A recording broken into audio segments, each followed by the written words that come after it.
안녕하세요. 호신마마 유민지입니다. 자, 오늘 굉장히 분위기가 좀 다른데요. 바로 오랜만에 떠났던 게스트가 다시 돌아왔습니다. 일어서서 사실 인사를 드리고 싶은데 너무 오고 싶었어요.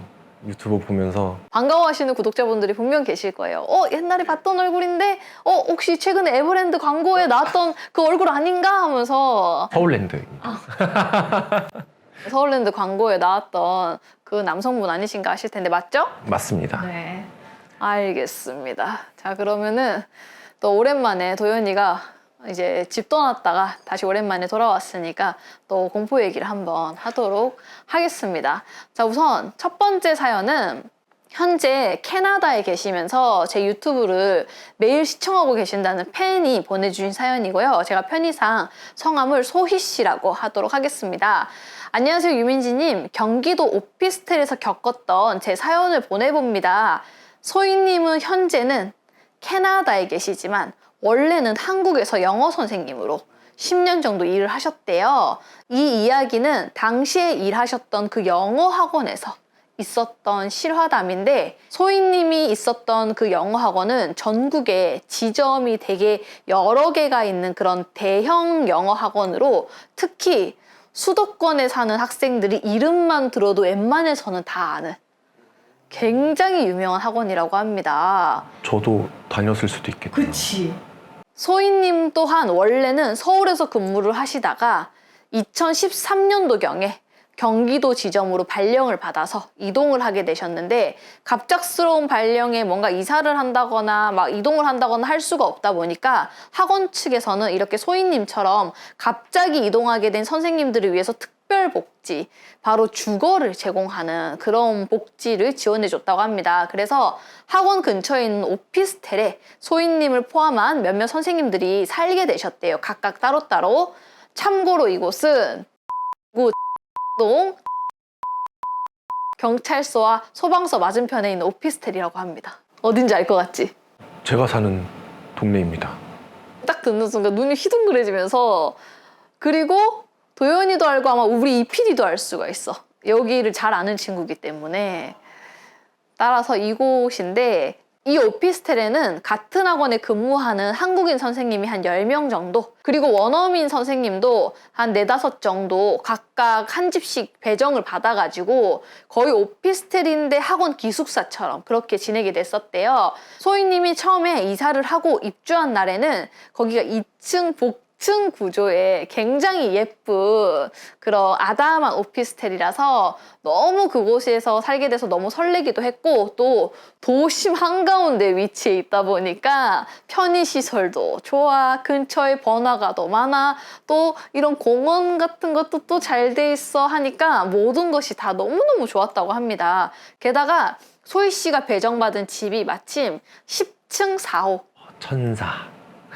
1004호라서 시작부터 나 너무 운이 좋은 거 아니야? 라고 생각을 하셨대요. 하지만 이사한 지 첫날, 이사 때문에 긴장을 너무 했던 건지 이사한 첫날에 짐을 그냥 대충 풀어놓기만 하고 너무 피곤해서 일찍 잠에 들었는데, 분명 침대에 제대로 누워서 잤다고 생각했는데 중간에 깨어나 보니 침대 한쪽으로 완전히 이렇게 치우쳐져서 몸이 마치 이렇게 새우처럼 자기가 몸을 잔뜩 웅크린 채 옆으로 이렇게 바짝 붙어서 자고 있었대요. 거의 떨어지기 직전으로. 그래서 자기도 깨어나가지고 이렇게 침대가 넓은데 나 왜 이렇게 구석에서 이렇게 자고 있었지? 라는 생각에 이제 비몽사몽인 상태인데 문득 갑자기 이 새 집에 나 말고 누군가가 더 있는 것 같다라는 느낌이 들면서 굉장히 이상한 그런 기분이 들었다고 합니다. 그래서 이분이 내가 잠에서 덜 깨서 그런가? 새 집이라서 낯설어서 그런가? 라고 생각할 때쯤에 갑자기 등 뒤에서 뭔가 모르게 따뜻해지는 느낌이 들면서 누군가가 소희 씨 등 뒤로 이렇게 싹 눕는 듯한 그런 느낌이 순간 들더래요. 이렇게 옆으로 웅크리고 있는데 근데 이분이 태어나서 단 한 번도 가위에 눌려본 적도 없고 신체도 너무 뭐 몸도 건강하시고 뭐 정신적으로도 크게 그런 것도 없고 스트레스도 막 그렇게 많이 받지 않으려고 노력하는 그런 초긍정의 그런 성격이신 분인데 게다가 어디든 머리만 그냥 대면 쿨쿨 잠이 드는 그런 분이신데 늘 얘기로만 듣던 그런 이상한 경험 같은 거를 갑자기 하니까 이분이 굉장히 무섭게도 했지만 한편으로는 약간 그런 이상한 호기심 같은 게 들었대요. 그래서 이 진짠가? 나 가위라는 거에 지금 눌리는 건가? 이 몸이 왜 이렇게 갑자기 이런 기분이 들지? 몸이 뭔가 무겁게 짓눌리는 느낌이 들긴 하지만 어쨌든 내 정신은 깨어있는데 만약에 귀신이 내 뒤에 있다면은 뭔가 반응이 있지 않을까? 혹시 대화도 가능할까? 이런 이상한 궁금증 같은 게 마구마구 들 때쯤 갑자기 등 뒤에서 아까 따뜻했다 했잖아. 그 존재가 어떤 존재가 슬그머니 일어나는 느낌을 받았다고 합니다. 그 순간 소희 씨가 작은 목소리로 어디가? 라고 내뱉었는데 곧바로 일하러 라고 어떤 남자 목소리가 들려왔대요. 어디가? 일하러. 그 순간 소름이 쫙 끼치면서 온몸에 닭살이 미친 듯이 돋기 시작했고 뭐야? 나 환청 들은 건가? 진짜야? 나 그냥 호기심에 해본 거였는데 왜 이런 목소리가 갑자기 들리지? 라는 생각에 두려움이 몰려오기 시작했고 단 한 번도 이런 공포나 무서움을 느껴본 적이 없던 터라 잠을 그대로 다시 잘 수도 그렇다고 일어나가지고 막 뒤돌아서 확인해볼 그럴 용기도 없어가지고 이분이 거의 얼어붙은 채로 괜히 말 걸었다 라고 후회를 하면서 아침 해가 밝아와서 집안을 비출 때까지 숨죽여서 기다렸대요. 그리고 나서 아침이 밝아지자 아까 느꼈던 공포는 사라지고 아 내가 낯선 공간이라서 그냥 꿈꾼 건가 보다 라고 생각을 해서 거의 밤을 새고 출근을 하셨다고 합니다. 그날따라 업무량이 너무 많아가지고 이분이 그 새벽에 그 경험했던 그거를 생각할 틈도 없이 정신없이 몰아치는 일 때문에 막 귀신 생각을 하나도 못하고 그렇게 퇴근을 하자마자 집에 쓰러질 듯이 잠에 들어서는 한동안은 또 이상한 일이 안 생겼대요. 아 그럼 그렇지 그냥 첫날에 내가 과몰입했던 거네 그냥 낯설어서 그렇게 기분이 들었나 보다 라고 생각할 때쯤 어느 날 평소처럼 똑같이 자고 있는데 갑자기 귀 바로 옆에다가 누군가가 으악 하고 소리를 지르는 통에 잠에서 깼다고 합니다. 잘못 들었나? 왜 갑자기 누가 나한테 소리를 지르지? 라고 뭔가 잘못 들었나 보다 라고 생각해서 다시 잠에 들려고 하면은 또다시 여자 목소리인지 남자 목소리인지 알 수 없는 그런 비명소리가 소희 씨 귀에다가 입을 갖다 대고 그냥 고함을 지르는 것처럼 해서 또다시 깨고 또 주위를 둘러보면 또 아무것도 없고 또 잠들면은 또 소리를 지르고 그래서 이걸 새벽 내내 반복하셨대요 이분이. 그래서 이분이 아 내가 진짜 너무 피곤한가? 아 피곤하면은 이렇게 환청에 시달릴 수도 있는 건가? 라고 생각을 했지만 너무 무서웠던 터라 그때처럼 그냥 무시하고 넘기기에는 뭔가 되게 무서웠대. 그래서 새벽에 바로 본가에 계신 어머니한테 전화까지 해가지고 이 얘기를 했대. 아 나 진짜 좀 이상하다 했더니 어머니는 너 지금 새로 간 그 학원이 일이 너무 많아서 네가 몸도 정신도 좀 쇠약해진 것 같다 라고 얘기를 하셨다고 합니다. 참고로 소희 씨는 모태신앙 천주교 신자이고 어머니 또한 정말 열심히 성당을 다니시는 분이라 소희 씨는 엄마 말이 위로가 근데 안 됐대요. 그 말이. 그래가지고 어머니한테 엄마 신부님한테 가서 기도 받아가지고 그 성수라도 좀 받아와서 이 집에 좀 뿌려주면 안 돼요? 라는 말까지 당시에 했었다고 합니다. 그로부터 며칠 뒤에 진짜 어머니가 오피스텔에 오셨는데 기도해 주신 성수, 십자가, 성모 마리아상, 작고 귀여운 천사상 3개, 묵주 이런 것들을 잔뜩 바리바리 싸들고 오신 거야. 그리고서는 온 집안에다 그 기도받은 성수를 뿌리고 침대 바로 맞은편에 있는 5단짜리 서랍장 위에 소희 씨가 누우면 바로 딱 보이는 그 위치에 십자가와 성모 마리아상 그리고 천사들을 차례차례대로 잘 진열을 해두고 그렇게 어머니는 가셨다고 합니다. 그리고 그날 밤 잠에 들었는데 신기하게 그날은 아주 편안하게 잠이 잘 들 줄 알았는데 아니나 다를까 집안 전체가 다 울릴 정도로 엄청난 큰 그런 굉음 같은 소음에 이분이 눈을 떴는데 그 소리가 마치 누군가가 화나가지고 소희 씨 오피스텔 그 방 안 곳곳을 돌아다니면서 막 여기저기를 막 발로 그냥 뻥뻥 차면서 막 문도 막 발로 차고 벽도 발로 차고 심지어 그 집안에 있는 식기들과 자잘하게 놓여있는 잡동사니들까지 덜그럭거리는 소리가 날 정도였대요. 이분이 깼더니. 그래서 이분이 너무 깜짝 놀라서 아니 왜 이런 소리가 또 들리는 거지? 이게 현실인가? 아니면은 진짜 설명할 수 없는 그런 기운 같은 거에 내가 시달리고 있는 건가? 라는 별별 생각이 다 들었을 때쯤 차츰 소리는 줄어들었고 소희 씨는 괴로워하다가 지쳐서 겨우 잠에 또 들었다고 합니다. 그런데 다음날 아침에 일어났는데 진짜 깜짝 놀랄 만한 일이 있었대요. 바로 우리 왜 전날에 어머니가 주신 그 십자가와 성모 마리아상과 천사상을 5단짜리 서랍 위에다 올려놨다 했잖아. 근데 그 상을 차례대로 이렇게 일렬로 쫙 뒀었대요. 근데 그 중에 천사상 하나가 90도로 몸이 꺾여가지고 서랍장 위에 마치 누군가가 부셔놓은 것처럼 그대로 꼬꾸라져서 책상 위에 거의 그냥 꼬꾸라져서 버려진 채로 있는 것처럼 90도로 이렇게 완전 이렇게 돼서 있었다고 합니다. 그리고 소희 씨가 너무 충격받은 거야.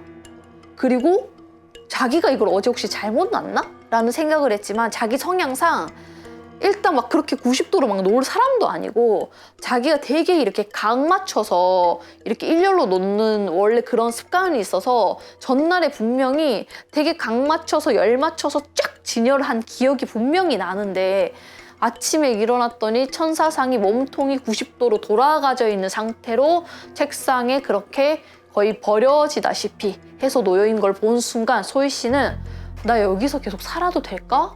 라는 그런 두려움이 엄습을 했다고 합니다. 마치 누군가가 너 이런 거 집에 둬도 소용없어. 오히려 날 더 화나게 할 뿐이야. 그런 경고하는 느낌까지 받았었대요. 그 이후로도 그 오피스텔은 복도식 오피스텔이었는데 엘리베이터에서 내려서 소희 씨네 집까지는 그 긴 복도를 쭉 걸었어야 됐대요. 근데도 갑자기 복도를 걷다 말고 소름이 쫙 끼치면서 이 복도에 나 말고 누군가가 또 다른 사람이 있다 라는 그런 기분이 본능적으로 확 든다던가 그런 너무나도 이상한 경험을 좀 많이 하긴 했지만 어쨌든 현실적으로 회사에서 주는 거를 막 마다할 순 없잖아요. 그렇다고 내가 다른 집을 또 월세랑 비싼 보증금을 주고 구할 수도 없고 또 회사가 제공해준 집에 회사에 가가지고 막 이 집에 귀신이 있는 것 같다 이런 얘기를 하기도 또 애매하고 그래서 이분이 불안한 상태로 계속해서 지내게 되었다고 합니다. 그러던 어느 날 같은 오피스텔에 사는 친한 동료 선생님들과 다 같이 산다 했잖아요. 따로따로 밤늦게 퇴근을 하고 그 오피스텔 건물 앞에 앉아서 맥주를 간단하게 다 같이 마시게 됐대요. 그러다가 소희 씨가 이제 술도 한 잔 들어가고 하니까 그냥 지나가는 말로 그냥 툭 던지듯이 제가 요즘 피곤한지 잠도 잘 못 자고 그래서 그런가 이상한 소리도 좀 들리는 것 같고 이 오피스텔 터가 그렇게 좋은 것 같진 않아요. 라고 농담 반 진담 반으로 얘기를 꺼내는데 같이 있던 다른 선생님 3명이 표정이 급격히 안 좋아지기 시작했다고 합니다. 그러더니 너도 나도 기다렸다는 듯이 헐 저도요. 여기 오고 나서 맨날 가위에 눌려요. 어머 선생님도요? 저도요. 그러니까 옆에 있던 또 다른 선생님이 나도 요즘 이상한 일이 있었어 라면서 다들 자신의 얘기를 하나둘씩 꺼내놓기 시작했대요. 일단 그 3명의 선생님들 중에 한 명을 A 선생님이라고 할게요. A 선생님은 평소처럼 그 오피스텔에서 잠을 자고 있는데 자꾸 띵동띵동 초인종을 누르는 소리가 들려가지고 잠결에 깨서 이 새벽에 올 사람이 없는데 누구지? 하고 깜짝 놀라서 일어나서 문 쪽으로 걸어나면 문이 저절로 열리는 꿈을 자꾸 꾸는데 문제는 이게 반복되다 보니까 어느 순간부터는 혹시 내가 어제 진짜 일어나서 걷지 않았을까? 진짜 일어나서 내가 현관문을 열었지 않았나? 라는 착각이 들 정도로 그 꿈을 너무 반복적으로 꿔서 진짜 자신도 이게 새벽에 초인종 소리가 들려서 내가 나갔던 게 아닐까? 라는 그런 혼란, 이건 아무도 모르잖아요. 자기밖에 모르잖아요. 꿈인지 현실인지 헷갈릴 정도로 계속해서 반복적으로 누군가가 문을 누르는, 초인종을 누르는 그런 기억을 자꾸만 일어나게 되면 하게 됐고, 이 선생님은 스스로도 자기가 기가 되게 세고 또 실제 성격도 되게 센 편이신데도 어떤 여자 귀신처럼 보이는 어떤 그림자 같은 게 자기 몸에 올라타서 자기 뺨을 막 때리는 그런 기분 나쁜 가위를, C 선생님은 거기가 복층 오피스텔이라고 했잖아요. 근데 현관문을 딱 열면은 바로 그 계단이 보이는 그런 구조였는데, 문을 열고 퇴근을 하고 이제 집에 돌아왔는데 문을 딱 열자마자 그 복층 위에 어떤 여자아이가 위에 서 있는 걸 보고 이분이 너무 깜짝 놀랐는데, 아, 내가 불이 꺼져서 헛것을 봤나 보다 라고 그냥 넘겼었다고 합니다. 네 사람은 그 오피스텔 앞에서 이제 맥주 마시면서 그런 얘기를 하면서 진짜 여기에 뭐가 있는 거 아니야? 라고 얘기하면서 대화를 마무리하긴 했지만, 그렇다고 넷이서 뭐 할 수 있는 건 없잖아요, 다 같이. 근데 이상하게 뭔가 이런 얘기를 나누고 나서 보니까 이게 나 혼자 미쳐있는 게 아니구나, 나 혼자 헛것을 보는 건 아니구나 라는 그런 생각에 다 같이 겪고 있는 일이라서 약간의 그런 공감대 같은 게 조금 위로가 좀 됐었대. 안심 같은 게 다들 느끼고 있구나 라는 생각에. 그래서 이 일은 이제 이 네 명이서 공유하는 그런 얘기까지 돼가지고 이 넷 사이에는 되게 핫한 그런 얘기가 돼서, 왜 넷이 만나면은 어제는 뭐 못 봤어? 어제는 뭐 안 보였어? 이런 얘기를 주고받게 되었는데, 이 넷이서 알게 됐던 이 얘기는 점차 소문이 또 나가지고 이제 주변에 다른 선생님들한테까지 소문이 났는데, 신기하게 이 넷뿐만 아니라 다른 선생님들도 그 오피스텔에 사는 분들은 다 그런 경험을 하고 계셨대. 근데 이 각자 경험이 조금씩 다르긴 한데 공통적으로는 여자아이 귀신을 봤다라는 얘기가 유독 많았고, 또 그런 가위에 눌렸다는 그 얘기가 되게 공통적으로 됐었다고 합니다. 어떤 선생님은 자기가 1층에서 자고 있으면은 복층 위에서 여자아이가 난간에 매달려서 자기를 이렇게 내려다보고 있는 거를 몇 번이나 헛것을 봤다라고도 했었고, 심지어 어떤 원어민 선생님은 평소처럼 똑같이 옷장문을 열었는데 그 안에 웬 여자아이가 웅크리고 자신을 바라봐가지고 그날로 그게 너무 무서워서 그 집에 못 들어가고 다른 동료 집에서 일주일 동안 지냈었대. 집에 못 들어가가지고 너무 깜짝 놀라서. 그러던 중에 소희 씨가 유기견 봉사활동을 하러 갔다가 골든 리트리버랑 진돗개가 믹스된 그런 강아지를 입양을 하게 되셨대요. 근데 강아지가 너무 귀엽고 좀 어쨌든 유기견 센터니까 불쌍한 것도 있었지만, 이분이 얼핏 들은 얘기로 이제 개가 귀신을 본다라는 얘기가 있잖아. 근데 작은 강아지보다는 그래도 30kg나 되는 이런 큰 대형견이 나를 좀 더 잘 지켜주지 않을까라는 생각에 그 이 센터에서 입양을 해가지고 그 오피스텔에서 같이 지내게 됐었는데, 강아지가 오고 나서 되게 신기했던 일은 소희 씨가 강아지랑 항상 그 1층에서 같이 잠을 잤었대요. 근데 소희 씨가 아까 얘기했던 그 이상한 소리 있잖아, 막 집이 울리는 그 소리가 들려서 꿈에서 깨면은 꼭 강아지가 혼자서 2층으로 올라가서 2층의 그 위에 꼭대기에, 그러니까 복층 위에 구석에 웅크리고 항상 있었었대. 근데 소리가 안 들리는 날에 그냥 새벽에 화장실 가려고 깨면은 자기랑 똑같이 1층에서 자기 옆에서 자는데 꼭 그 소리가 깨서 혹은 가위에 눌려서 깨면은 걔가 항상 없더라는 거야. 항상 자기 혼자서 그 복층 위에 올라가가지고 혼자 웅크리고 그 구석에 애가 그러고 있더래. 그래서 이분도 이거 좀 이상하다 이런 생각을 했었는데, 이후에는 어쨌든 다른 지점으로 발령이 나면서 다행히 이사를 가게 됐고, 지금은 이제 그때 거기서 살았던 동료들은 전부 다 다른 지점으로 가거나 다들 결혼을 해서 그만두거나 이제 남아 계신 분은 안 계시대요.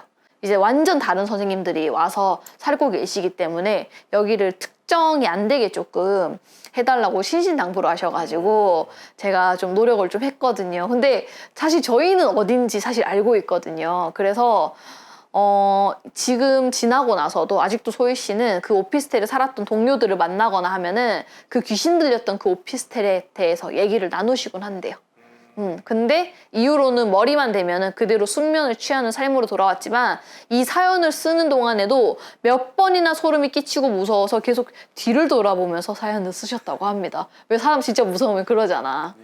그래서 사연 끝에는 설마 그때 그 귀신들이 이 먼 외국까지 쫓아오진 않겠죠? 라고 진짜 진지하게 적어주셨어요. 이거 보시고 우리 오피스텔 아닌가 하고 그럴 수도 있어. 연락 올 것 같은, 지금도 겪고 있습니다 하면서.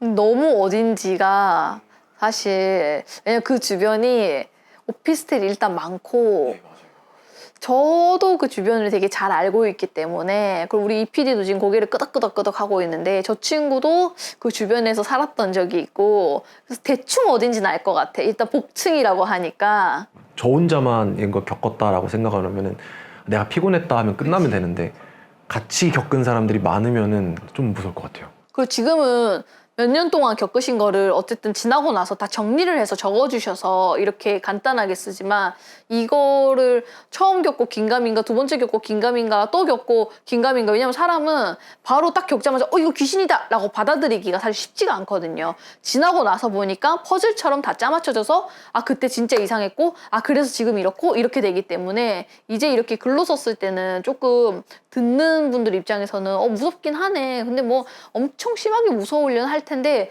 직접 사셨던 분들은 엄청 무서웠을 것 같아.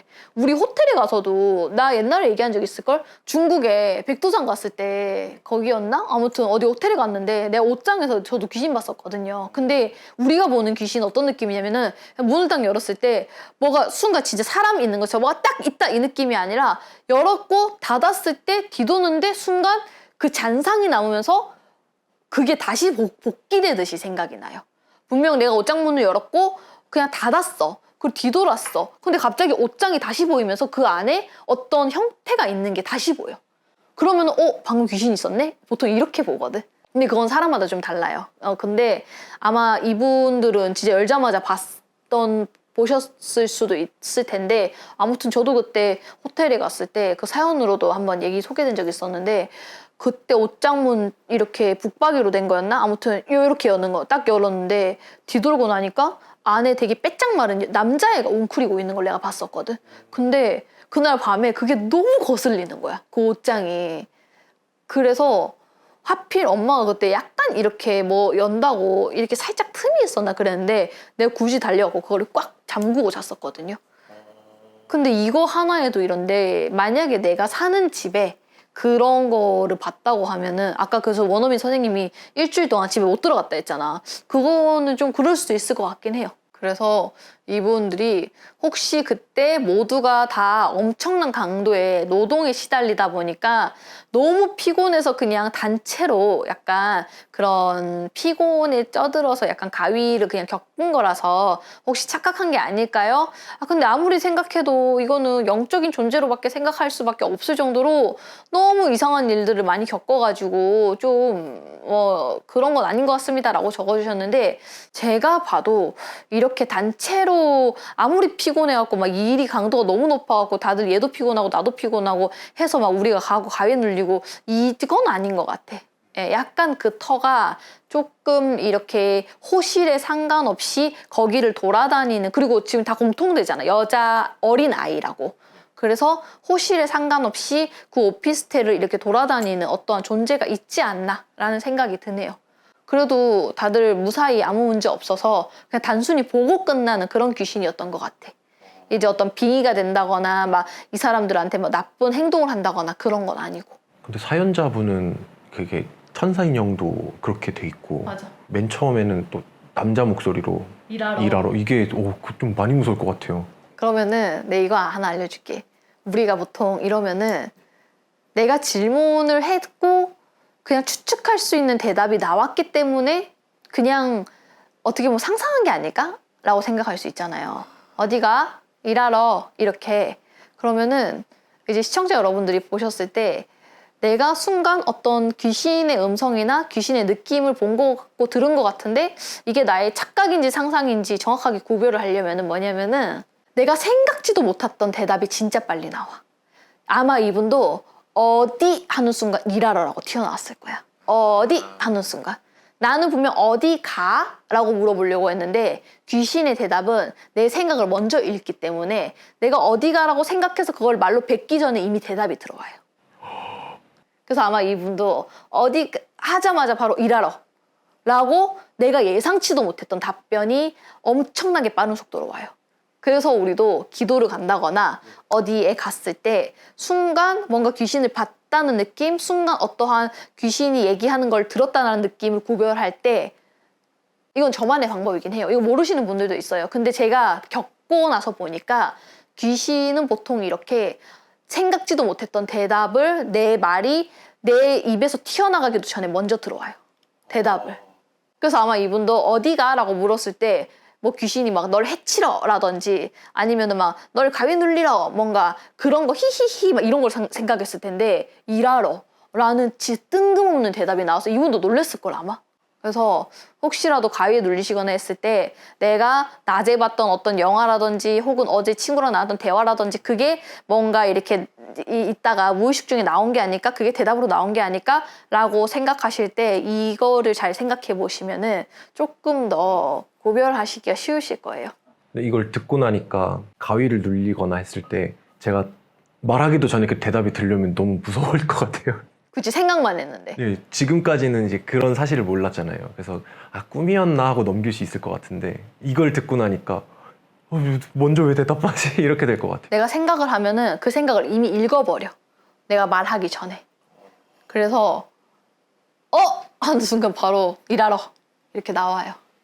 근데 여기서 끝이 아니고 소희 씨가 또 이 오피스텔에서 살면서 이런 영적인 공포 외에 현실 공포도 좀 겪으신 이상한 경험이 있으셨는데 당시에 같이 일하던 동료들까지 해서 총 4명이 지하에서 그 오피스텔의 엘베를 타서 각자 집으로 가기 위해서 이 버튼을 눌렀대요. 근데 그 엘베가 고층 전용 엘베가 따로 있었는데 당시에 4명이 다 고층에서 살다 보니까 뭐 10층, 14층, 15층, 17층 이런 식으로 다 고층을 누르고 이제 딱 탔는데 그 4명이 타고 나서 어떤 여자분이 딱 들어와서 같이 탔다고 합니다. 그래서 이제 이 소희님이 그 여자분이 탈 수 있게끔 약간 뒤로 이렇게 물러나면서 벽에다가 딱 기댔는데 왜 우리 엘베가 문이 닫히면은 그 문에 반사돼서 거의 거울처럼 잘 보이잖아. 그러니까 진짜 생 거울처럼 잘 보이진 않더라도 좀 보이잖아. 뭔가 문양이 있다 하더라도.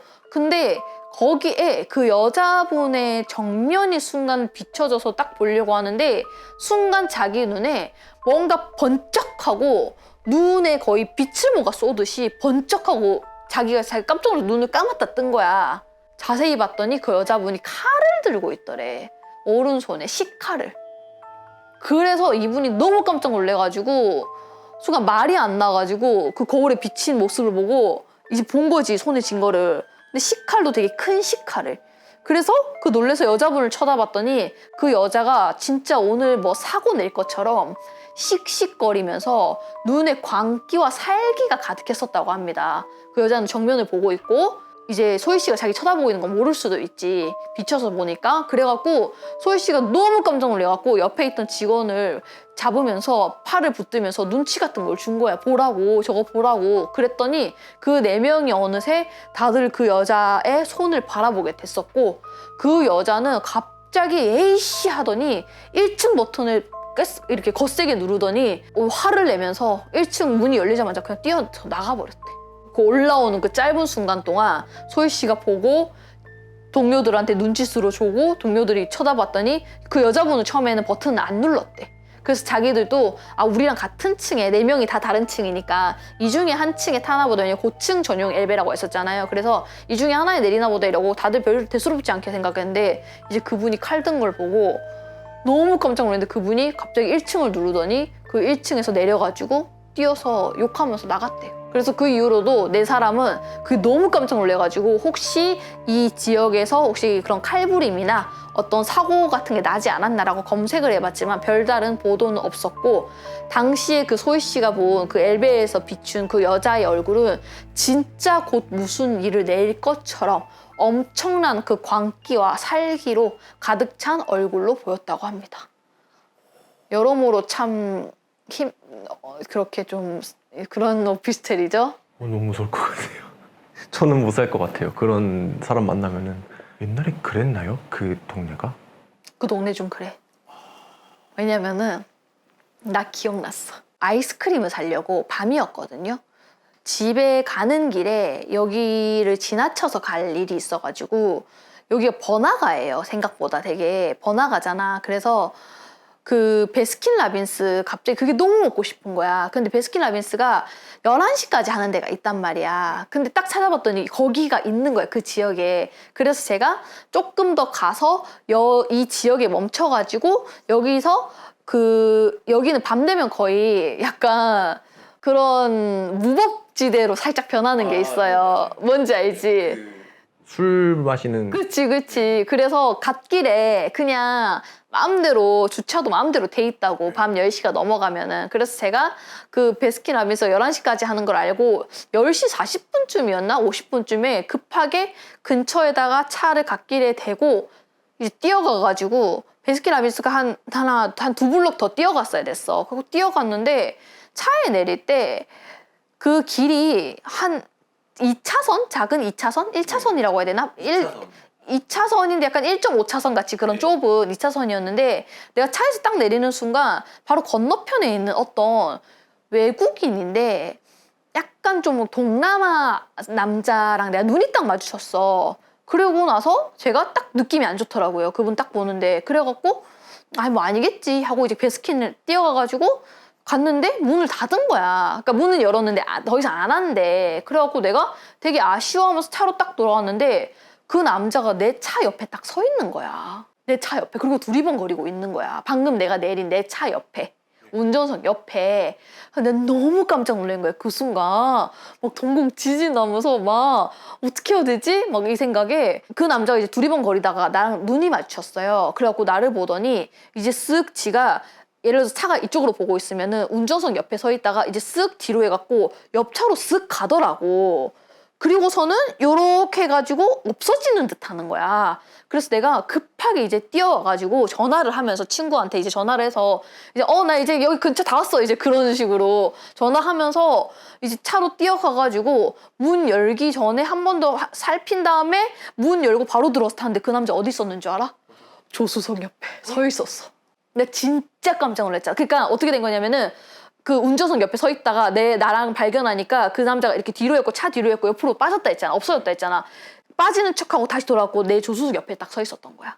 내가 문 열면 자기도 같이 타려고 했는지 뭔지 모르겠지만 근데 제가 차 문 열자마자 바로 이거 닫는 거 눌렀거든요. 그래갖고 나 그때 진짜 깜짝 놀랐었어. 그런 동네였구나. 진짜 하얘졌었어요.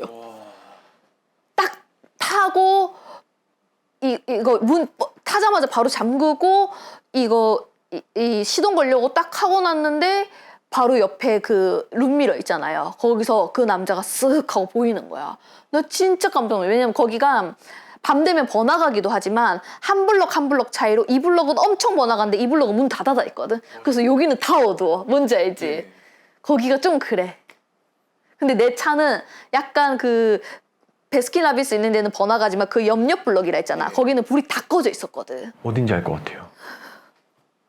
그래서 그때 좀 무서웠었죠. 그때 좀 놀랬었어요. 그래서 그 뒤로 그리고 내가 얼마나 놀랬냐면 진짜 손이 달달달달 떨리면서 제 친구랑 전화 끊고 바로 엄마한테 전화해가지고 나 지금 큰일 날 뻔했다고 내가 막 이랬었거든. 근데 약간 이 동네가 그 동네가 조금 사건 사고도 많고 좀 무법지대긴 해요. 밤 되면은. 낮에는 너무 깨끗한데. 맞아요. 패싸움 소식도 많이 들려오고 저도 이제 친구들이랑 좀 이렇게 놀러 가보면은 어디선가 항상 싸우고 있는 것 같아요. 그쪽이 뭔가 싸우는 그게 좀 있나인지 진짜 뭐 좀 덩치 큰 사람이 작은 사람 막 엄청 때리고 있고 막 넘어뜨리고 무서운 것 같아요.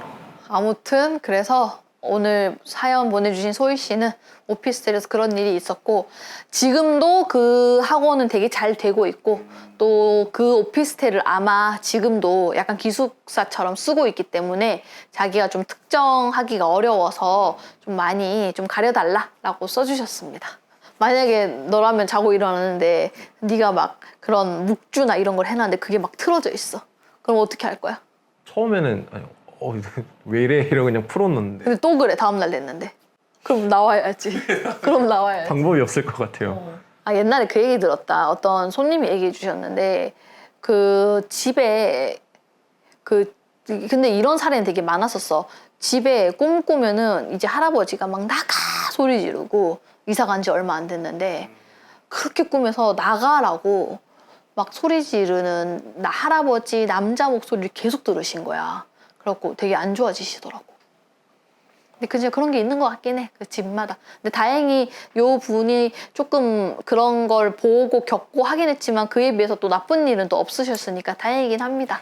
자, 계속해서 공포 이야기 이어가 보도록 하겠습니다. 도연이가 얘기할 때 보면은 거의 뭐 귀신도 잘 못 보고 막 귀신 얘기를 흥미로워하긴 하지만 크게 못 느끼는 아이처럼 보이겠지만 사실 너도 이상할 때가 있었어요. 내가 언제 얘기하는지 아마 기억이 날 거야. 예. 왜 그랬을까? 아, 내가 왜 그랬을까? 그래, 얘 이상했어. 내가 왜 그랬지? 라는 생각이 그러니까 뭐냐면은 우리가 겨울에 다 같이 이제 MT 겸 해서 갔다가 밤에 시간이 좀 남아가지고 거기가 되게 깊은 산골이었거든요. 그리고 눈이 굉장히 많이 왔어요. 그래서 그냥 재미로 담력 훈련이나 해볼까? 라고 했는데 다들 그냥 뭐 그냥 하겠어. 약간 이런 분위기였는데 도연이가 너무 적극적으로 하고 싶다는 거야. 진짜 거의 막 캠프파이어 그 하는 애처럼 막 너무 하고 싶어요. 너무 하고 싶어요. 그래갖고 그래 이따 하자. 그랬더니 그거 언제예요? 담력 훈련 언제예요? 맞아요. 기억나지? 언제예요? 언제요? 그래갖고 내가 이따가 일정 다 끝나면 이따가 저녁에 하자. 예. 근데 그거 언제예요? 언제예요? 진짜 그래갖고 내가 제가 저렇게 하고 싶었나? 싶어서 이제 저녁에 시간이 좀 남아서 눈치를 좀 보다가 애가 진짜 서 있는 거야. 이미 현관 앞에 서 있어. 준비하고 있어. 나갈 준비를. 그래서 좀 부담스럽잖아. 만약에 혹시라도 재미없거나 하면 어떡할까. 근데 얘만 되게 적극적이었고 다른 사람들이 아무도 적극적이지가 않았어. 다들 막 춥고 피곤하고 막 밖에 눈은 오고 눈이 진짜 이만큼 쌓였었어요. 그때 폭설이 와가지고 그리고 다들 하기 싫어갖고 뭔가 좀 이걸 해야 되나? 약간 이런 분위기여가지고 내가 고민을 하다가 원래는 담력 체험이라는 게 뭐 어디 지도를 켜갖고 어디까지 찍고 돌아오자였는데 다들 너무 하기 싫어서 그러면은 각자 자기가 소중한 물건을 하나씩 꺼내서 얘한테 주고 얘가 그걸 숨기고 돌아오면 그때 각자 찾으러 가자 이제 이렇게 된 거야. 대신에 너무 멀리는 가지 말고 그래서 도연이뿐만 아니라 다른 사람 한 두 명 정도 같이 해가지고 셋이서 물건을 숨기고 와라. 그러면은 우리가 나중에 찾으러 가겠다 해갖고 막 누구는 텀블러 꺼내고 누구는 뭐 자기 아끼는 거 꺼내고 나는 아마 개 사료인가 꺼냈을 거예요. 간식 차에 있던 그거 꺼내고 해가지고 그때도 같이 숨기려고 했던 그 친구들도 되게 하기 싫어했었어. 그래서 그냥 앞에다가 대충 있잖아. 진짜 성의 없이 그냥 대충 거의 던지듯이 하고 왔는데 혼자만 안 돌아온 거야. 그래갖고 우리는 이미 잊었어. 이걸 하고 있다라는 거를. 그래서 다들 다른 걸 하고 있었어. 숙소에서. 근데 한참 뒤에 온 거야. 한참 뒤에 신나갖고 온 거야. 해맑게 기억나지? 와갖고 다 숨겼어요. 이제 찾으러 가시면 돼요. 이러는데 약간 다들 너무 가기가 싫었잖아. 그래서 우리가 그래 그럼 뭐 힌트라도 좀 줘야지 했더니 어디서 어떻게 하면 된대. 그래갖고 나랑 그 내 친구가 있는데 걔랑 이제 같이 가고 또 누구는 여기로 가고 또 누구는 저기로 가고 해가지고 다들 찢어져 갖고 갔어. 근데 되게 위험했거든 사실은. 왜냐면은 눈이 너무 심하게 많이 와서 거의 땅이 숲이 어디가 이렇게 뭔가 움푹 파여 있으면 안 보일 정도였어. 그리고 밤이었고 거의 자정 가까워졌었고 근데 너무 해맑게 하니까 어쩔 수 없이 다들 나가고 있는데 내가 너무 가기가 싫은 거야. 앞에 나왔는데. 그래서 내가 안 갔어요. 안 가고 숙소 앞에서 기다리고 있다가 이제 누가 오면 놀래켜줘야겠다. 그 생각에 거기서 기다리고 있었어. 근데 다들 못 찾았어. 결국에는 진짜 앞에 그냥 던지다시피 한 것만 몇 개만 찾고 몇몇 물건을 못 찾았어 심지어. 그랬더니 이제 라윤이가 화가 난 거야. 라윤이가 순간 욱한 거야 좀 도연이한테. 그러니까 왜 일을 이렇게 크게 만드냐. 그치? 약간 라윤이 그때 약간 욱했어. 그래서 물건을 어쨌든 다른 사람들이 물건을 못 받았잖아. 얘한테 줬는데 숨겨놓고. 그래갖고 라윤이가 욱해가지고 그러면은 도연아 나랑 같이 빨리 찾으러 갔다 오자 이제 이런 거야. 그래갖고 그때 도연이하고 라연이하고 또 다른 친구하고 셋이서 물건을 찾으러 갔어. 근데 물건을 진짜 말도 안 되는 데다 깊은 데다가 얘가 여기를 어떻게 갔지 싶을 정도로 진짜 그 깊은 데 눈 오고 밤인데 거기를 세상에 가갖고 숨겨놓은 거야. 그리고 나도 처음에는 같이 따라갔다가 내가 나 못 가겠다 했거든. 왜냐면은 너무 깊이 들어가는 거야. 근데 얘가 거의 우리를 다 어디 깊이 데리고 들어가려는 애처럼 기억나지? 네. 어디 있잖아. 근데 거기 우리 연고도 없고 아무것도 없어. 모르는 데야. 그냥 산골이야. 산골에 도로 하나 앞에 자그만하게 있고 숙소 외진데 있고 앞에 아무것도 없어. 그냥 들밭, 막 논밭도 아니야. 거의 산이야, 산.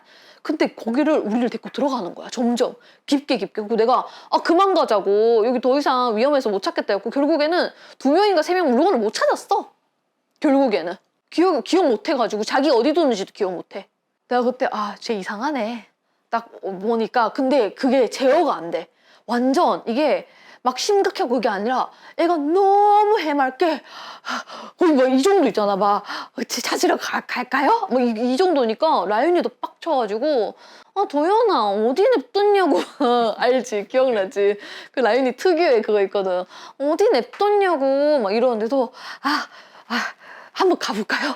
이러면서 우리를 데리고 가는데 좀 무서웠어 그때. 아마 라윤이 누나께 남았을 거예요. 못 찾은 게. 내 건 괜찮아. 안 찾아도 돼. 아니요, 저 여긴 것 같아요. 이러면서. 맞아, 얘가 라윤이가 그냥 됐다고 나 그 버려도 되니까 그냥 가자 했는데 얘가 계속 아니요 기억났어요 이쪽인 것 같아 하면서 점점 더 깊이 들어가. 라윤이는 그렇게 얘기를 하더라고요. 본인 거 찾으러 갈 때 무슨 절벽 같은 데 자꾸 이거 내려가자. 맞아 오늘 라윤이가 왔었어야 됐는데 맞아 라윤이가 우리한테 그 얘기했어. 그 길도 기억이 납니다. 절벽, 지금 생각하면 절벽인데 숨기러 갈 때는 그냥 이런 느낌이었어요. 경사가 있는 곳? 이런 느낌이어서 여기 경사 여기 딱 숨겨야지 이거였는데 제가 다시 찾으러 갈 때는 뭐야 여기 왜 이래? 이런 느낌이었어요. 그래서 맞아 우리가 라윤이한테 들었을 때는 네가 자꾸 절벽 같은데 내려가자고 자기한테 이 밑에 있다면서 그래갖고 라윤이가 엄청 짜증냈다고 너한테. 약간 이 약물고 안 찾아도 된다고 약간 이런 느낌이었어요. 도연아 가자 이렇게. 맞아 그때 그랬었어. 그래서 우리 그런 일이 있었어. 근데 신기하게 그때도 갔었을 때도 이런 신기가 좀 많은 애들이 있었다 보니까 확실히 이런 어디 놀러 가면 이런 일을 겪는 것 같아. 지금 생각하면 너무 무서운 것 같아요. 또 왜 이러지? 이러면서 저도 그냥 포기했던 것 같아요 마지막에. 근데 포기하고 나서 너가 이제 시간이 지나서 보니까 너 그때 진짜 이상했지. 네. 꽂혀 있었어 그냥. 거의 지금에서야 얘기할 수 있지만 거의 우리를 산 깊이 그냥 끌고 갈 정도로 여기요 여기 일로 오시면 돼요. 거의 그 정도 있잖아. 다들 일로 오세요. 찾으러 갔을 때 계속 드는 생각이 내가 왜 이런 데 숨겼지? 이런 생각이었거든요. 근데도 계속 들어갔잖아. 그거는 즉 물건을 찾아주고 싶어가지고 그랬었는데 이렇게 꽂힌다니까. 그러면서 제가 그 물건을 좀 앞서가서 찾은 게 그 위험한 곳 오시기 전에 제가 빨리 찾아서 갖고 오려고 빨리 간 거거든요. 그러니까 근데 우리는 그걸 또 따라가려고 하다 보니까 다들 더 깊이 들어왔던 거야. 그래서 빨리 찾아서 빨리 못 들어오게 해야겠다. 좀 위험하네 이 생각이 들었는데 위험했어. 그러면서 든 생각이 내가 왜 사람들을 위험에 빠뜨리려 했지? 진짜 이상했다. 내가 숨기러 왔을 때 이랬었어요. 진짜 이상했어. 그렇고 끝나고 나서 내가 도윤이 빙이 됐어. 진짜 농반 진반으로. 그래갖고 다음날 됐었을 때도 도윤이가 약간 좀 그때 좀 홀렸던 것 같다. 다행히 아무 일도 없었으니까. 근데 이제 다음날 돼서 봤더니 되게 우거지고 왜 나무들이 이렇게 우거진 되게 나무들이 이렇게 총총총총 있는 데 있잖아. 그런 데였더라고. 우리가 들어갔던 데가. 그래서 진짜 위험할 뻔했어. 그리고 지금에서 이렇게 웃으면서 얘기할 수 있지만 진짜 그때 폭설이 거의 이만큼 쌓였었어요. 아예 차가 통행이 어려울 정도로. 그래서 우리도 거기 도착했을 때도 할 때도 힘들었는데 도착하고 나서도 눈이 너무 많이 와가지고 다음날 제대로 다시 서울로 갈 수 있을까 걱정할 정도로 눈이 진짜 많이 왔는데 세상에 그 새벽에 밤에 그 짓을 하고 있었으니. 근데 더 웃긴 건 뭔지 알아? 내가 아까 이거 사연 우리 있었던 일 이거 얘기하려고 생각하다 보니까 그날 숙소에 있었던 대부분의 사람들이 다 토했던 거 알아? 맞네요. 그랬었네요. 기억나지 이제야? 네가 다 데리고 온 거야. 네가 풀스프레 매면서 오만 거 다 덕지덕지 다 데리고 와가지고 이제 그러니까 친구들하고 다 데리고 와갖고 이제 안 그래도 신기 가득한 애들이 있는데 거기에 한 명씩 다 붙여주니까 애들이 술을 마시지도 않았는데 다음날 토하고 막 아무튼 그랬습니다. 그래서 우리는 이 얘기를 왜 했냐면은 우리는 이번에 여름 MT를 다 갔다 왔거든요. 근데 도현이 곧 오라고 했는데 스케줄이 안 돼갖고 못 왔었어. 그래서 계곡, 예, 계곡을 놀러 갔다 왔고 아마 이 사연은 소개가 먼저 될 텐데 아직까지 지금 공개 안 됐는데 계곡 갔을 때 라윤이가 좀 이상한 일을 겪어가지고 차 사고가 날 뻔했었거든. 밤에 그 친구가 자기 지인이 그때 와가지고 자기 친한 언니를 역에다 데려다 준다고 새벽 4시에 차 끌고 나갔다가 내비가 홀리는 듯이 잘못 길 알려줘갖고 사고 날 뻔했었거든. 그 외에는 다행히 이번 MT 때는 크게 일은 없었어. 그리고 이번 MT는 좀 무당들이 좀 더 많은 참여를 해가지고 제 지인들도 많았지만 우리 12명 갔었는데 이제 법사님도 참여하고 그래갖고 되게 재밌게 놀았거든요. 그래서 아마 왔었으면 되게 재밌었을 텐데 아쉽긴 했어요. 그래서 계곡 갔었는데 이번 사연은 계곡과 관련된 얘기를 한번 해보도록 하겠습니다. 안녕하세요. 저는 호신마마 채널에 있는 영상을 전부 다 보고 언제 새 영상이 올라오나 기다리며 재탕에 또 재탕을 보고 있는 20대 후반의 여성 팬입니다. 제가 편의상 이분의 성함을 주은 씨라고 하도록 하겠습니다. 주은님네 집에도 조금 신기한 일들이 많아서 이렇게 제보를 하게 되셨는데 주은님은 어릴 때부터 무서운 얘기나 귀신, 영적인 부분에 이상하게 관심이 좀 많았었고 지금은 절대 그렇지 않지만 당시 어릴 때는 나도 가위라는 거 한번 눌려보고 싶다. 귀신이라는 거 있으면 나도 진짜 좀 보고 싶다. 라는 그런 얘기를 하고 다닐 정도로 굉장히 이런 쪽으로 호기심이 많았었다고 합니다. 그리고 당시에 주은님네 여동생이 어릴 때부터 좀 몸이 허약하고 좀 가위도 많이 눌리고 가끔은 막 귀신도 보고 이랬는데 그런 동생을 볼 때마다 왜 맨날 귀신은 동생한테만 가는 거야. 나한테 좀 안 보이고 왜 동생만 맨날 그렇게 특별한 거 보는 거야? 나도 보고 싶다. 부러운데 이렇게 어린 마음에 찡얼찡얼 거렸었다고 합니다. 그러던 중에 주은님이 대학교에 입학하고 1학기가 끝난 어느 여름에 당시에 포항에는 큰 이모가 살고 계셨는데 땅을 사가지고 거기에 전원주택을 지었다면서 새로 지은 집도 구경하러 올 겸 또 근처에 계곡도 있으니까 여름이니까 다 같이 놀러 오라고 해서 외가 친척들을 다 부르셨다고 합니다. 그래서 주은님네 가족들도 다 함께 포항으로 내려가게 됐었대요. 도착해서 보니까 그 집이 정말 우리 왜 막 검색하면은 그런데 전원주택 검색하면 진짜 나올 법한 정말 이쁜 집 있잖아요. 정원도 너무 예쁘게 잘 만들어 놓으셨고 그러다 보니까 친척들이 다들 부러워하면서 집 너무 이쁘다. 어떻게 이런 집을 이렇게 잘 지었어? 라고 하면서 나중에 아이들이 다 크고 우리도 나이가 다 들면은 다 같이 이 동네에 좀 모여서 이런 거 지어가지고 다 같이 살자 이런 얘기들을 주고받으면서 어른들이 그 큰이모네를 엄청나게 부러워했다고 합니다.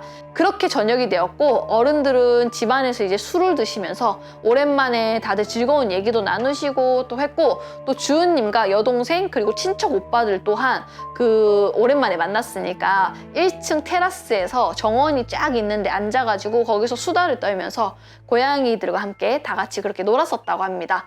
그렇게 다음 날이 되었고 드디어 이제 집 근처에 있는 계곡으로 다 같이 놀러를 가게 되었는데 이모부나 사촌 오빠들은 먼저 계곡에 가서 텐트를 치고 자리를 잡고 또 무거운 짐들을 옮겨야 돼서 먼저 출발을 했었고 엄마랑 이모들은 음식을 준비하느라 이제 주방에서 엄청나게 부산스러웠대요.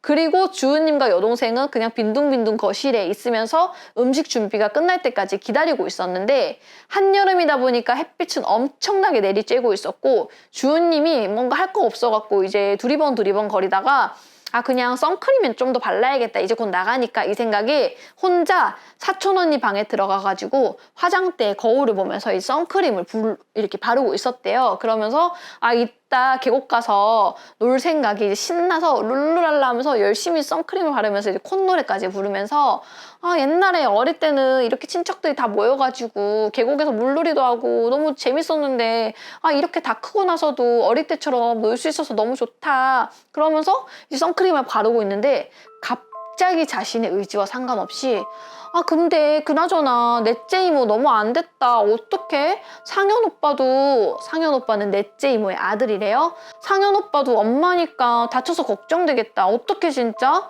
아, 괜찮아. 그래도 우리 엄마 안 다쳐서 다행이지. 다행이라고? 근데 어떡해? 몰라. 그냥 다행인 거지. 아, 그런가? 라면서 혼잣말하기 시작했다고 합니다. 갑자기 거울 보다가.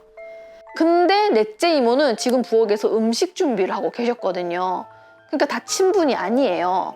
근데 주호님이 신나서 룰루랄라 선크림 바르면서 갑자기 막 넷째 이모 다쳐갖고 안 됐다. 상현 오빠도 안 됐다. 근데 우리 엄마 아니라서 다행이다. 막 이런 얘기를 하니까 자기도 너무 깜짝 놀래가지고 고개를 세차게 흔들면서 내 미쳤나? 내 왜 이러지? 지금 넷째 이모 멀쩡한데 나 왜 이런 재수없는 소리를 했지? 놀러 가기 전에 이게 무슨 재수없는 소리야. 내가 기말고사 때문에 너무 스트레스를 많이 받았나? 잠이 덜 깼나?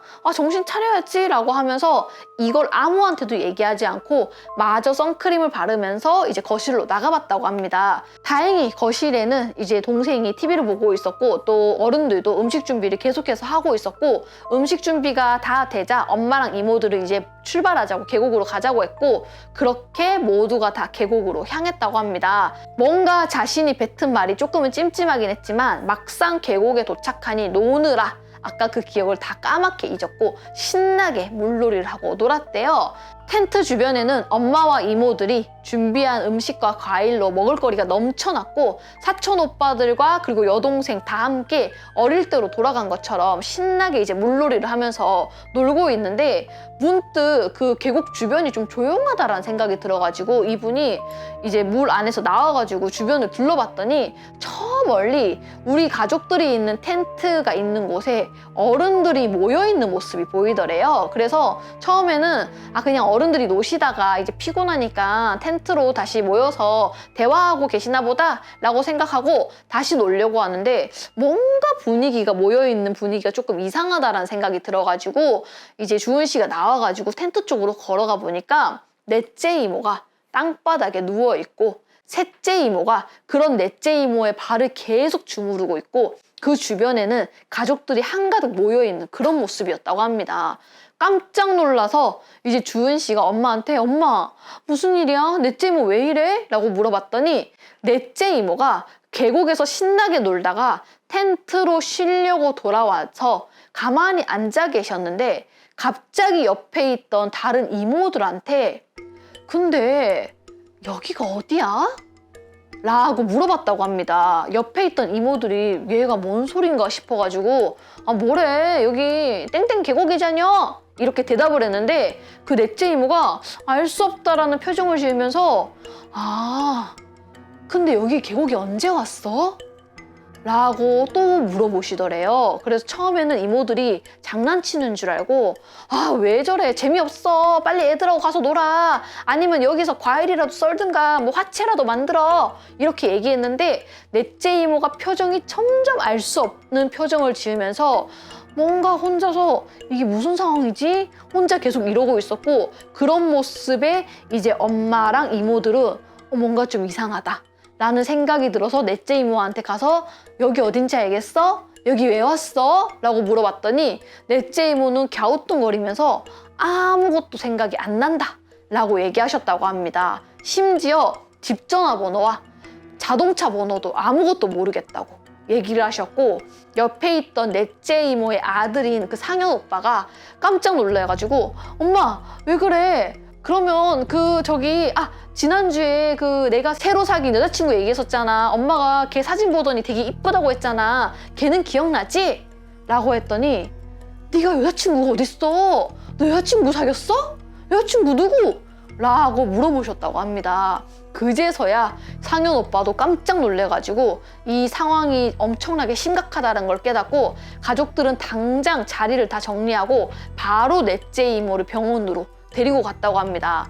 나중에 알고 보니까 넷째 이모는 다들 물놀이 계곡에서 하고 있을 때 살짝 높이가 있는 바위에서 다이빙을 몇 번 하셨는데 그때 다이빙을 하면서 머리가 부딪혔는지 이상하게 두통이 좀 있는 것 같다라고 했는데 별로 대수롭지 않게 주변 어른들이 들었던 거야. 오랜만에 물가 와갖고 그래서 그런 거야. 그냥 이러고 넘겼었는데 그게 이제 다이빙 하면서 좀 부딪히셨던 거야.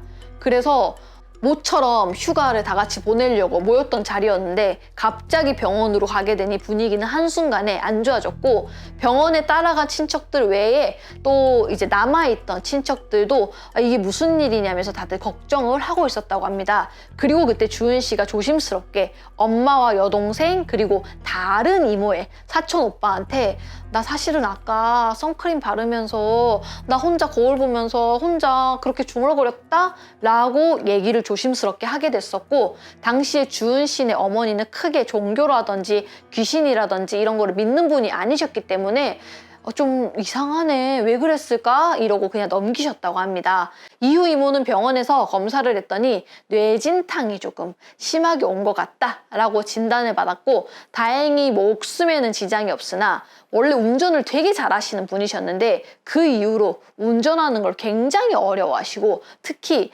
터널같이 그런 어두운 곳이 나오면은 토할 것처럼 어지러워서 지금은 그 이후로도 9년이 지났는 지금까지도 운전대를 아예 못 잡고 계신대요.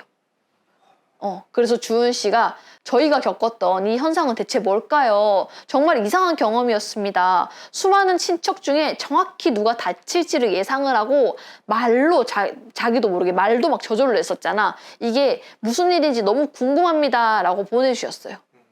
너무 무서울 것 같아요. 근데 그냥 아무 없이 막 흥얼거리는 느낌이었잖아요. 그치?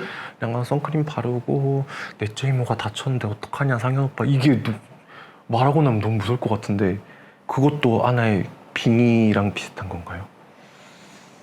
이거는 이런 분들이 빙의 될 확률이 높죠, 아무래도. 근데 이 증상만 봤을 때는 이거는 빙의라기보다는 이거는 어쨌든 내가 우리 집에 일어날 일을 미리 본 거죠. 근데 어쨌든 느끼지 말아야 될 거를 느끼고 미리 내가 미래의 일을 미리 공수 준 거잖아요. 예견한 거잖아요. 근데 이분은 무당이 아니잖아. 일반인이잖아. 그러다 보니까 이런 분들이 매번 이렇게 미리 일어날 일들을 계속 예견하면 너무 좋지. 너무 편하지, 가족들 입장에서는. 근데 이게 반복되다 보면은 혹시라도 내가 컨디션이 안 좋거나 내가 뭔가 나쁜 기운이 들어왔을 때는 일반인들보다 더 확 빙의될 확률도 높아요. 네, 그래서 좋은 건 아닙니다. 계속 이렇게 하는 게. 어쨌든 무당은 아니니까. 근데 지금 이 사연만 봤을 때는 지금 상태로는 그렇게 나쁜 건 아니고 우리 집안에 일어날 일을 내가 미리 한 수 앞을 먼저 내다봤는데 조금 이분이 경계하셔야 될 거는 그게 내가 느낌이 들었어. 뭔가 지나가는데 넷째 이모 얼굴 봤는데 넷째 이모 얼굴이 왜 이렇게 안 좋지? 갑자기 머리에서 피가 난 느낌이지? 넷째 이모 이따 조심해야겠는데 이게 아니라 아까 얘기한 것처럼 룰루랄라 나도 모르게 말이 튀어나왔잖아. 그거는 내가 제어가 어렵다라는 거거든. 단순히 느껴서 넷째 이모 안 좋네 끝나지 않고 안 좋네 하는데 그게 내가 입으로 나왔다 보니까 이러면은 조금 더 내가 제어가 안 되는 그런 공수를 자꾸 주게 되면은 이제 어떠한 기운이 안 좋은 거 잘못 만나거나 혹은 내가 컨디션이 되게 안 좋거나 혹은 어쨌든 상황적으로 여러모로 안 좋아졌을 때 나도 모르게 이상한 쪽으로 말문이 트인다거나 막 방언 터지듯이 갑자기 막 얘기를 한다거나 어떠한 신의 존재로 보이는 어떤 존재가 이렇게 잘못 이렇게 신인 척하고 귀신이 들어올 수 있다거나 그래서 조심은 하셔야 되죠. 그래서 아마 요거에서 좀 놀라셔가지고 좀 경계를 좀 하지 않을까 싶어요. 보통 신기 있으신 분들은 이게 정확하게 진짜 신기 있는 거거든요. 근데 아직은 다수의 많은 사람들을 보기보단 딱 우리 가족까지만 보는 거예요. 그래서 아마 요거 겪고 나셔서 좀 놀라셔서 자기도 조금은 말을 아끼려고 하실 거예요. 보통 신기 진짜 강하신 분들은 말을 아끼려고 하거든요. 왜냐면은 마치 내 말이 저주처럼 안 일어날 수도 있었던 일인데 내가 뱉음으로써 생겼다라고 또 좀 그렇게 오해를 하시더라고요. 그게 아니고 생길 일을 미리 얘기를 한 것뿐입니다. 신기하죠? 근데 이분이 이 일뿐만 아니라 그 전후로도 가족들과 관련된 혹은 자기 일 쪽으로 관련된 그런 촉과 그런 예지몽 같은 것도 많이 꾸시고, 뭔가 동생이 운전하고 있는데 아, 얘 곧 사고 날 것 같아, 사고 날 것 같아 했는데 사고가 난다거나, 아니면 어떤 일을 할 때도 진행할 때 아니야, 이 일은 100% 엎어질 것 같아 했는데 진짜 엎어진다거나, 이런 경험이 많으시더라고요. 그래서 요 갖고 계신 한 수 앞을 내다보는 거를 잘 쓰시면 좋은데, 이분이 그게 막 안 되잖아, 조절이. 나는 이럴 땐 쓰고 이럴 땐 꺼야지, 이럴 땐 쓰고 스위치 껐다 켰다 하듯이. 그러다 보니까 내가 원치 않을 때 순간적으로 이렇게 자기도 모르게 튀어나온다던가, 내가 진짜 원하고 바랄 때 진짜 막 이건 알고 싶어, 그럴 때는 안 보인다던가, 이런 게 좀 있을 수는 있죠. 사람들이 살면서 한두 번은 좀 경험을 해보면서 스쳐 지나갈 것 같은 어떤 게? 그런 상황들이요. 뭔가 아, 내가 예지몽처럼 뭔가 예견하고 그런 게? 그럼 누구나 다 신기는 있어요. 그리고 얘기한 것처럼, 그래서 우리 사람들이 어쩐지 그 말 진짜 많이 쓰거든. 생각보다 어쩐지라는 말을. 그러니까 어쩐지가 어쩐지 그런 느낌이더라 이렇잖아. 근데 물론 그 중에는 진짜 내가 왠지 뭐가 될 것 같은데 내가 말로 차마 못 뱉었는데 진짜 그렇게 됐어. 그래서 어쩐지라고 쓰는 경우도 있지만, 사람은 원래 뭐든 얘기하든 얘기를 하면은 다양한 수를 다 생각을 합니다. 근데 그 중에 하나가 맞아떨어져서도 어쩐지라고도 나올 수가 있어. 근데 도현이가 얘기한 것처럼 이 부분이 아니라 진짜 어떤 예지몽을 꾼다거나, 누구나 다, 저는 그 얘기는 해요. 인간은 누구나 다 기본적인 신기는 가지고 있다. 그게 약하고 강하고의 차이일 뿐이지. 근데 그게 우리 집안에 어떠한 일이 생기거나 했을 때 그렇게 예지몽으로 꾸는 거는 인생에 꼭 한두 번은 겪으시는 것 같아.